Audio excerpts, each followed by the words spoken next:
In a dimly lit basement, a young artist named Clara stared at her latest creation, a grotesque sculpture made from twisted metal and discarded body parts. But tonight, the shadows seemed to shift, and an unsettling chill prickled her skin. She had always been fascinated by the macabre, but as she worked late into the night, her obsession began to blur reality. Clara reached for her paintbrush, but her hand trembled as if it had a mind of its own, the brush slipping from her fingers. It fell to the floor, splattering paint across the cold concrete. Suddenly, she heard a low whisper, a voice that seemed to crawl beneath her skin, urging her to continue her work. "Create more," it hissed. She shook her head, trying to dismiss it, but the voice grew louder, echoing in her mind, drowning out her rational thoughts. Clara grabbed her tools, the sharp edges gleaming ominously in the flickering light. As she sculpted, her hands felt warm, too warm.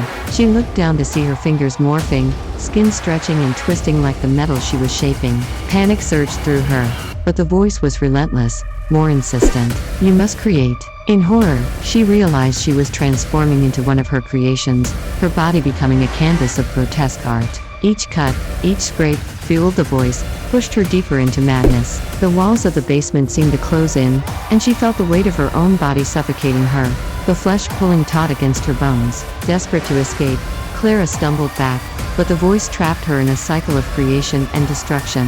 Her reflection in a cracked mirror revealed a twisted visage, her own face, but contorted and nightmarish. Tears streamed down her cheeks, mixing with the paint and blood that covered her hands. "Why?" She screamed to the darkness, but the only answer was silence. In a final act of defiance, she smashed the mirror, shards flying, cutting into her skin. But instead of pain, she felt a rush of ecstasy, the line between artist and art dissolving. Clara was no longer just an artist. She had become the embodiment of her darkest creation, trapped in a body that was never truly her own. In that basement, the artist's spirit faded, leaving behind a haunting masterpiece, a reminder of the price of obsession.